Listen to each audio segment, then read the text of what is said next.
Hello বন্ধুগণ, দেখো আজকে আবারও তোমাদের সামনে একটা নতুন ভিডিও নিয়ে চলে এসেছি, রেসিপি ভিডিও। তো দেখতে থাকো আজকে কি রেসিপি ভিডিও করছি।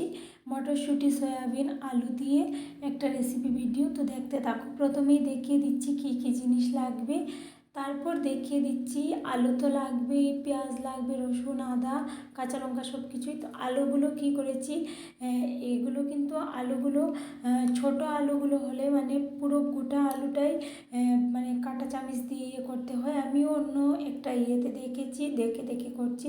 তো এখানে যেহেতু আলুগুলো বড় বড়, ওই জন্য আমি কিন্তু আলুগুলো চৌকো চৌকো করে কেটে তারপর কাঁটা চামচ দিয়ে ফাঁক ফাঁক করেছি, মানে ফুটো করে নিয়েছি। ওখানে দেখো মটরশুঁটিগুলো রেডি করে রেখে দিয়েছি। ওইদিকে সয়াবিন, তারপর পেঁয়াজ আর যে মশলা এগুলো নিয়েছিলাম জিনিসগুলো, সেগুলো পেস্ট করে নিয়েছি মিক্সিতে, দেখতেই পাচ্ছ, প্রথমেই দেখিয়ে দিয়েছিলাম।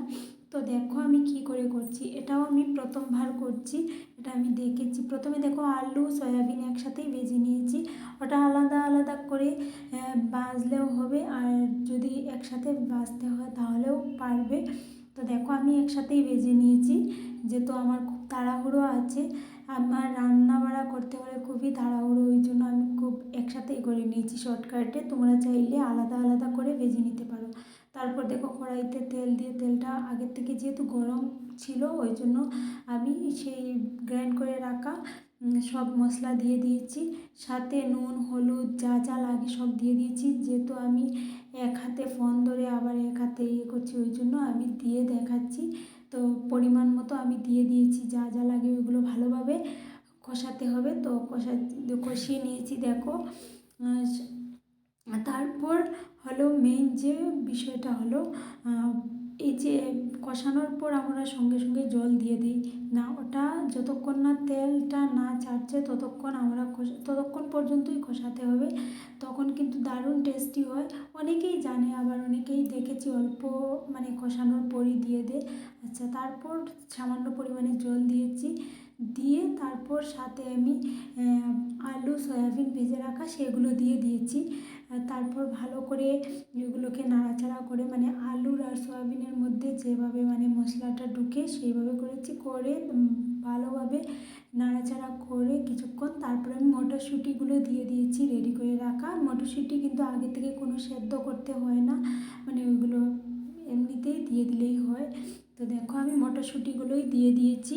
এবার ভালো করে সব কিছু মানে নাড়াচাড়া করতে হবে, যাতে সব কিছুতে মশলাটা ভালোভাবে ঢুকে।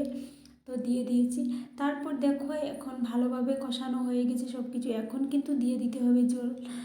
তো জল দিয়ে আমি মানে গ্রেভিটা যতটুকু দেবো ততটুকুই আমি জল দিয়েছি। তারপর তো আরও শুকিয়ে যাবে, তাই না? তো ওই জন্যে বেশি করে জলটা দিলে ভালো হবে। তো জলটা দিয়ে দিচ্ছি। তারপর দেখো উপর থেকে আমি ঝোলটা টাইট হয়ে এসছে, তারপর দেখো আমি গরম মশলা দিয়ে দিয়েছি। তারপর আমি দিয়ে দেবো মেথি পাতা আর হিংটাও দিতে হয়, কিন্তু আমি হিংটা ব্যবহার করি না, করে যেহেতু নেই ওই জন্য হিংটা দিইনি। তো তোমাদের কাছে সেই ভিডিওটা কেমন লাগলো, তোমরা অবশ্যই বাড়িতে একদিন বানিয়ে এটা খেয়ে দেখো, দারুণ টেস্টি হবে। আমি 2-3 দিন আগে করেছিলাম, খুব টেস্টি হয়েছে সত্যি, মানে ফার্স্ট টাইম করেছি, এতটাই টেস্টি হবে আমি নিজেও ভাবিনি। তো আজকের ভিডিও এই পর্যন্ত, দেখা হবে নেক্সট কোনো ব্লগ ভিডিওতে। ঠিক আছে, টাটা।